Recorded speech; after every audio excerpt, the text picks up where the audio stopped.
I'm going to keep the intro to this video short and to the point. In this video, I'm going to share 10 tips for the iPhone that I reckon most owners have no idea about.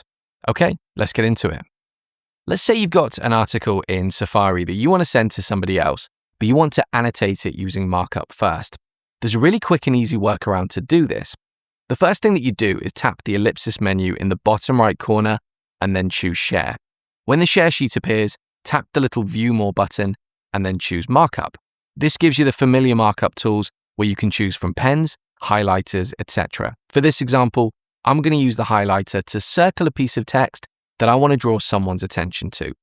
From here, we need to use the Share button to share this marked up PDF with somebody else, but you'll notice that you can't see the Share button just yet.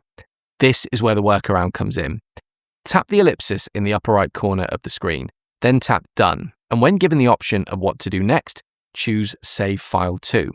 The more eagle-eyed of you might notice that when we did that, the Share button appeared for just a second in the bottom right corner before it took us to the Files app. That's because we said we wanted to save the file.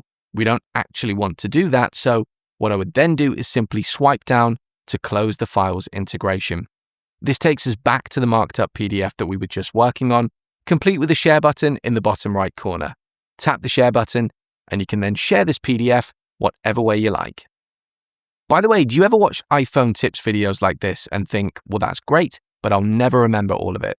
If that sounds like you, you should definitely check out the Daily Swipe. It's an email that I send out every single day, complete with an iPhone tip. It takes less than a minute to read and implement, comes with screenshots and a step-by-step guide, and best of all, it's completely free. Sign up using the QR code that you can see on screen or via the link in the description of this video. Did you know that if you're receiving a lot of notifications from an app and you'd like to either mute it for a little while or get rid of those notifications altogether, you can do it directly from Notification Center without having to go anywhere near your settings menu. So here I've got a notification showing in Notification Center, and all I do is swipe from right to left until I can see the Options button, then tap into this. I can then choose to mute this particular app's notifications for 1 hour for the rest of today, or I can add the notifications to my notification summary if that's a feature that I'm using. If I want to get to the notification settings to view things in more detail, I can tap on where it says View Settings, and I'll be taken straight to the notifications page. If I decide that I've had enough of notifications from this particular app altogether, I can tap Turn Off, and they'll be disabled moving forward. If you use Apple Music, I'm sure you already know that you can use the little star button when playing a song to favorite that song. Then, if you want to get to your list of favorite songs, it's a playlist. You'd access it by going to your library, choosing Playlists, and then tapping into favorite songs. From here, you can play the whole playlist or individual songs that you've already favorited. But what about if you favorited an entire album? The individual songs don't get added to your favorites playlist, and it isn't immediately obvious how to find the albums that you've added to your favorites list. Let me show you how to do it. Go back to your library and tap into where it says Albums. Then tap the filter button up at the top of the screen and change this from All Albums to Favorites. Now you're only viewing albums that you've added to your favorites. This also works for playlists. You just go into Playlists from your library view and use the filter from there instead. By the way, if you enjoy iPhone tips videos like this but really wish there was a structured place with hundreds of tips that you could access anytime, you should definitely check out iPhone Essentials Plus. It's my training tool for the iPhone, where you can currently access more than 250 iPhone lessons with more content being added all the time. Every lesson comes with a short video, a step-by-step guide with screenshots, and a downloadable PDF. So no matter how you like to learn, you're covered. You can work through modules in order, or you can use the search tool to find exactly what you're looking for. Everything's available for a one-time purchase price. There's no ongoing subscription or payments, and all future updates are included. I recently added some exciting new content like an entire iPhone battery course, as well as a growing library of ad and sponsor-free versions of my YouTube videos. And if you're a Mac owner, there's a Mac version as well, which you can pick up by itself or bundle together for the best price possible. If you're interested, scan the QR code that you can see on screen or click the link in the description to learn more. If you know that you recently worked something out on the calculator and you want to get the figure back, there is a way that you can do this. Open the calculator and look for the little clock icon in the upper left corner of the screen. That's your calculator history. Tap on this, and so long as you haven't deleted it, whatever you worked on recently should show in the list. You've got a few different options for what to do with the numbers here. If you long press on some data in this list, you can choose to copy the expression to your clipboard, or you can choose to copy just the result to your clipboard. You can also delete it if you don't want it showing up in your history anymore. You can also just tap on either of these values and they'll immediately be inserted back into your calculator. If this is a sum that you are working on and you want to keep working on it, that would be your way of doing this. If there's somebody in your contacts list that you often call, and maybe you use a particular method for speaking to them, like you always FaceTime video a particular person, or you always call a particular person, you can create a shortcut button that lives on your home screen that allows you to do exactly that at the touch of a single button.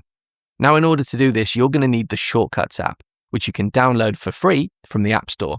I'm therefore going to assume that you have that installed. If you don't, go and grab that and then come back to this part of the video. With that done, we're going to open the Shortcuts app and tap the plus button in the upper right corner to create a new shortcut. We're then going to tap into where it says Search Actions, and for this example, we're going to create a button that allows us to call a particular person. So I'm going to type in the word phone.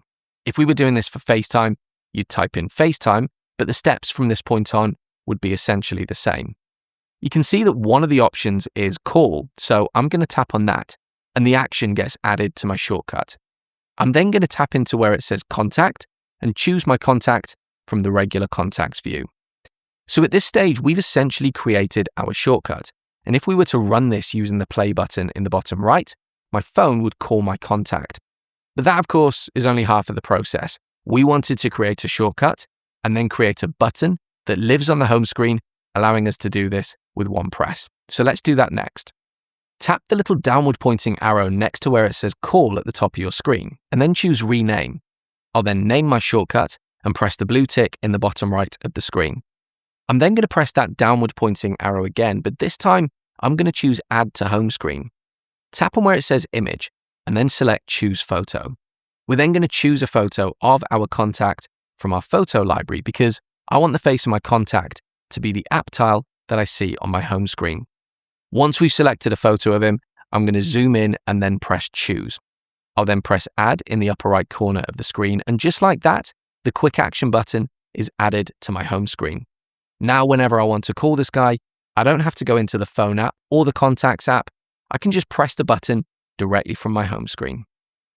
If you ever need to view your Wi-Fi password, maybe you need to input it into a smart TV or a non-Apple device, there is a way that you can get your iPhone to show you it in really large, very clear text, making it much easier to input. Now, in order for this to work, the Wi-Fi password is going to have to be saved on your device. But if it's your home Wi-Fi password that you're looking for, I'm going to assume that's already the case. Instead of going into Settings, open the Passwords app, tap into where it says Wi-Fi, and then locate the network that you want from the list of saved networks. Tap into your network and then long press on where it says Password. Choose Show in Large Type, and you'll get a really large version of the Wi-Fi password on your screen. The other nice thing here is that your iPhone uses different colors for uppercase and lowercase letters, numbers, and special characters, making it really easy to know exactly what you need to input. Have you ever tried to create a reminder in the Reminders app from an email? If you spend any kind of time trying to do this, you'll know that it isn't a feature that's natively available from the Mail app. You have to use a workaround instead. So let me share that workaround with you now. The first thing that we need to do is select some text from within the email. Doesn't matter what text you choose. It could be a single word, a sentence, a short passage. It really doesn't matter. Just use the normal process to select some text from within the email. As soon as you do that, you'll see a little menu appear above the text. Press the right pointing arrow to get more options and then choose Share. You might need to scroll across the list of apps, but we're looking for reminders. Choose that from the list and you'll see that a reminder is created. The reminder contains the text that you selected, and better still, it contains a link back to the email that the text was taken from. Press the blue tick in the upper right corner to create the reminder. I'll then jump into the Reminders app, and you can see the reminder that we just created, complete with a link back to Mail. Have you ever wanted to create a text hyperlink using your iPhone? That's basically where, in a passage of text, it might say something like click here, and when you tap on it, there's a link that takes you to a particular web page. It's actually really easy to do this on your iPhone. You'd start by writing out the text that you want to create the hyperlink in, then head over to Safari so that we can copy the link that we want to use. Simply tap into the address bar of the web page that you want to use, tap on the URL and choose copy, then jump back to your text. In this case, I'm using Notes, but this would work in loads of different apps. I'm then going to tap and select the text that I'd like to replace with a hyperlink. Once I've selected the text, I'm just going to press paste from the menu that appears, and just like that, the URL is added to the text, turning it into a clickable link. Here's a random but very useful thing that your iPhone can do that most people don't know about. If you're tracking a flight, there is a good chance that you don't need to go to any particular website or even Google to do it. You can do it natively from within the iPhone.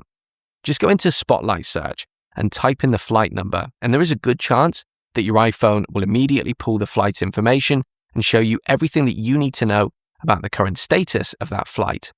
The result will show at the top of Spotlight Search, and if you tap into it, you can see even more information. In many cases, you can even see the baggage claim carousel linked to that particular flight. If you're using an iPhone that's capable of running Apple Intelligence, I'm sure you already know that you can run a reverse image search using Apple Intelligence. The way that you do it is to take a screenshot of whatever it is that you want to run the reverse image search for. Then in the screenshot preview, tap the little search button in the bottom right. Your iPhone will intelligently take whatever it sees in the image and run it into Google, allowing you to perform a reverse image search at the touch of a button. But what if you're using an iPhone that doesn't have Apple Intelligence capabilities? The good news is you can still make use of this feature. You just need to download an additional app first. Head to the App Store and download the Google app. Once you've done that, the beginning of this process is exactly the same. You'd start with a screenshot, but this time, because you don't have the search button in the bottom right of the screen, you're going to find the screenshot in your photo library and then tap the share button in the bottom left. Scroll all the way down to the bottom of the share sheet and choose Search on Google. Then tap Search with Google Lens, and the Google app will perform a reverse image search, just like it would if you had Apple Intelligence capabilities. So there you go, that's 10 tips for the iPhone that I bet most owners have no idea about. How about you? Did you know most of these? Or were there some new ones for you? Or any that you think I should have included but didn't? Drop me a comment and let me know. And as ever, if you found this video useful, do please consider leaving me a like and subscribing to my channel for more content like this in the future. See you on the next video.